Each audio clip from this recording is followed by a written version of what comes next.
everybody. My name is Mars. You can call me MG if you would like. And I am kind of notorious for starting series and then just not continuing on with them. Even if I absolutely adored the first book, for some reason, I have such a struggle continuing and also completing series. So I figured if I make a video talking about these series that I'm most excited to continue on with, maybe that excitement will stick around and actually motivate me to continue on with those series. So I have 10 series I'm going to talk about in this video.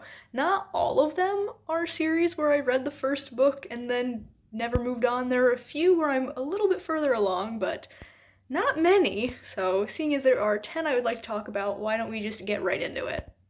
Now, the first series I'm going to talk about is kind of a series, but kind of also a group of series and standalone books, which sounds a little bit weird, but you'll understand once I tell you what the book is, and that is the Wax and Wayne series, the first book being The Alloy of Law. This is the second era of Mistborn, and it is part of Brandon Sanderson's Cosmere. So I do want to continue on with this series specifically. I adored this book. It was one of my favorite books that I read in 2024, and I do plan on continuing with it soon, but more than that, I plan on continuing with the Cosmere in general. So I do have book 2 coming for me from the library. I don't know when it will get here because it's coming from a different location to my home library, and I just gotta wait until they tell me it is there, but I will be continuing on with this. But also, I want to read more of the Cosmere because I've only read the Mistborn trilogy and then this book, but there's also the Stormlight Archive, there's a million and one standalones, there's so much out there that I want to read because I loved Mistborn, that whole series, and I loved this book, so obviously I want to read more from Brandon Sanderson. I just think he's a wonderful writer, and I can't wait to see what else he has, so hopefully the sequel to this book comes from my library soon so I can actually read it. Up next, we have the Summoner series by Taran Matharu. This is the first book, The Novice. It is a trilogy, but then there's also a prequel novel, so it's kind of 4 books, and I've only read this first one, but I read it in, I want to say November, so like very recently. And I think it's fine that I haven't gotten to the sequel yet, especially considering the sheer number of series that I'm in the middle of. But I really, really loved this. I thought it was so much fun. The vibes to me are like Lord of the Rings meets Pokemon because you have this high fantasy world with humans, obviously, but then also like elves and dwarves and orcs.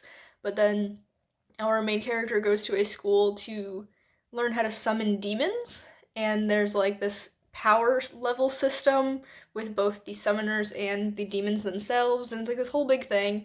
And like some demons are more effective fighting against other demons or types of creatures. It's this whole thing that's so fun. And this one ended on quite the cliffhanger, so I need to pick up the second one as soon as humanly possible.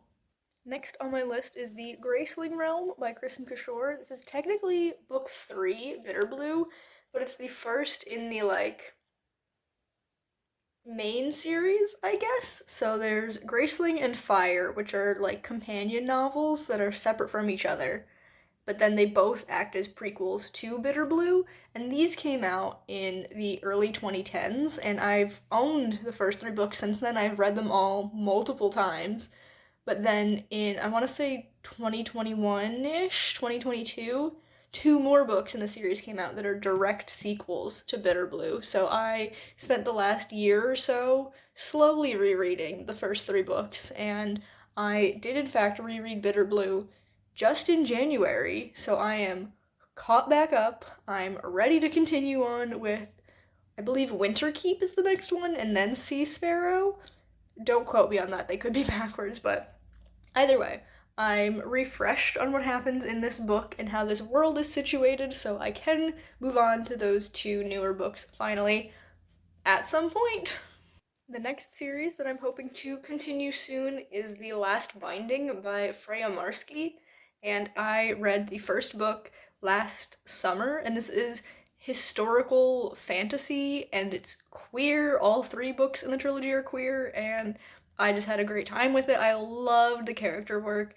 For those who might be new here and don't really know, I am 100% a character-driven reader, and the characters in the first book are so good, and then the second book follows the sister of one of the two main characters in the first book, and I cannot wait. The second one that I will be reading is called A Restless Truth, and the covers are also stunning, so one day, assuming I absolutely adore all three books in the series, which, like, hopefully I do, I want to own them physically because they're just so beautiful. So this is another series that I really want to continue, as all of these series are, but this one I feel like, because I have been in such a historical fantasy mood and I always adore books with queer characters, this one is like really high on the priority list, we'll say. The fifth entry in this list of series is Vampire Academy by Richelle Mead, which technically I have read all of the books before, but that was in like high school, which was 10-ish years ago for me. So it's been a while, and I recently reread the first book for the Nostalgia Train book club and was blown away by how much fun I had. So I then picked up the second book, and I'm now up to book number 3, Shadow Kiss. And I just think it's a silly, fun time. Like, I'm not taking the book series too seriously. There are definitely some problematic elements to it, but I'm just letting myself enjoy it. And maybe when I reach the end, I will continue on and read. Is it Bloodlines? Is that the sequel series? I never actually got around to those, but maybe I will this time around. Who knows? Up next is the Emily Wilde series by Heather Fawcett. I have read the first book, Emily Wilde's Encyclopedia of Fairies, and it was so much fun, even though I did read it very out of season. That is an extremely wintry book, and I read it in like June or July, which is definitely not what you're meant to do, but I mean, I still had a great time. And this is an interesting one because it's told through journal entries, and I feel like epistolaries aren't super prevalent anymore. I feel like we need to bring that format, I guess, back because I think it's a lot of fun, and I really identified with Emily. She feels like an autistic character to me. I don't know if that was intentional or just how she came across, but I'm not the only one who feels that way. There are plenty of people who've talked about it on the internet, how she definitely feels autistic coded, and it was just refreshing to see a character written like that, where it's not like, I mean, definitely some things that she does are like not great, but she's not demonized for her autistic traits, or she's not also the butt of the joke for it. Like, she's treated as a regular human person who has these traits, and it's just really nice to see because autism is not always treated the kindest in books. So I definitely want to continue on because I also really loved the romance in this. Emily and her love interest are so fun together, so I'm excited to see where things go in book 2. Next up, we have An Ember in the Ashes by Saba Tahir. I have this beautiful paperback edition of the first book, and I would love to get the rest of the series. You can see the little previews of what they look like. They're also these bright, bold colors and absolutely gorgeous, and then the spines line up to make one continuous image, which I love. But even just beyond the book looking pretty, it was so good. This is YA high fantasy, and it was, oh, there's a cat hair sticking out. That's gross. It was so like action packed and fast paced that I just sped through it. It was so fun. And my friend Zainab recently read it and was so obsessed with it that she binged the whole series, all 4 books. And she was like, yo, you have to continue on with this. And I'm like, I know, I'm just really bad at continuing series. So I definitely have to continue on so I can chat with her about it because this was really good. Why wouldn't I continue on with the rest of the series? But it's just a flaw of mine. But this one, for Zainab, I will do my utmost best to continue on with somewhat soon. Then we have Stalking Jack the Ripper by Carrie Maniscalco, which I also have this beautiful edition. I don't think the rest of the series has been printed with these new covers yet, because this is very recent of a change. I got this at a library book sale, so I spent like 50 cents on it. It's a steal. But this one surprised me. I thought it was historical fantasy, but it's not. It's like a mystery thriller. There's no fantasy elements to it, despite the fact that the next book is called Hunting Prince Dracula. but apparently it's not like Dracula the vampire, it's Dracula the actual guy. A little bit disappointing, but like this book was still really good, so I'm not gonna complain too much that there's no fantasy elements. But this follows our main character who wants to study forensic science, but as a woman in the 1800s England, she can't do that. So she kind of just like dresses up as a guy to sneak into her uncle's college classes, and she helps him perform autopsies and kind of studies on the down low.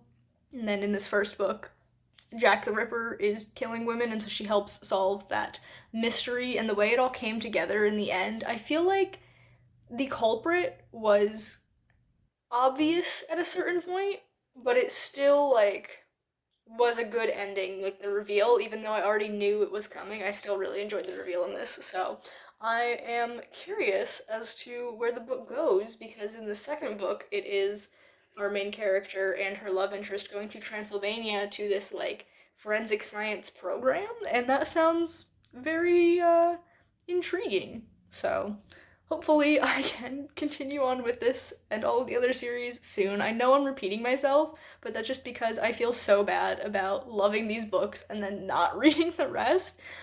It's fine. I'll get over it. I'll continue on with the series, and hopefully I will love the rest of the books just as much as I love these first books.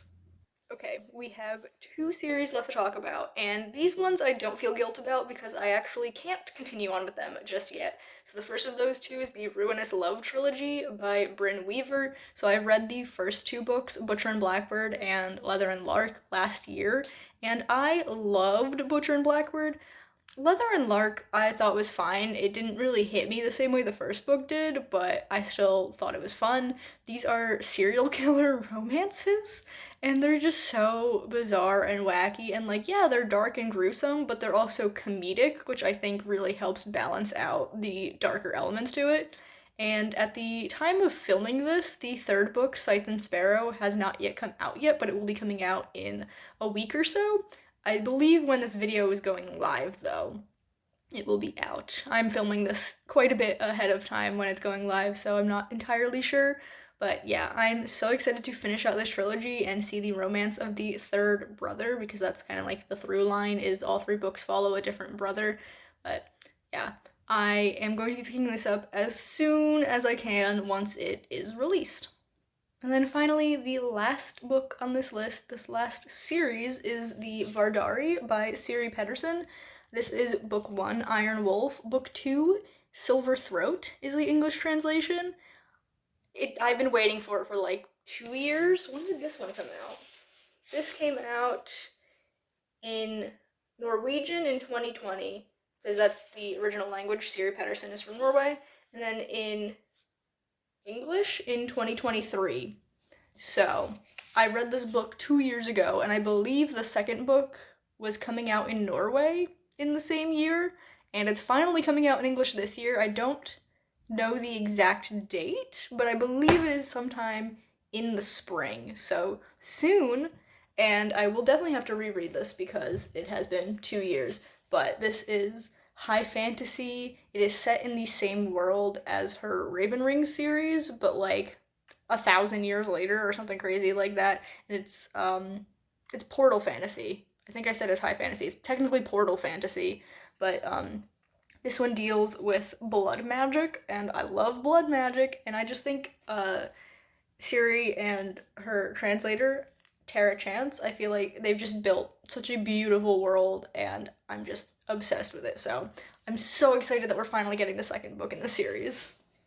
So there you have it. Those are the 10 series that I'm most excited to continue. If you've read any of these, let me know down in the comments and give me some encouragement, some motivation to actually pick up the sequels, because that will definitely help. Also, let me know if there are any series that you love but are for some reason struggling to continue on with, so that I know I'm not alone.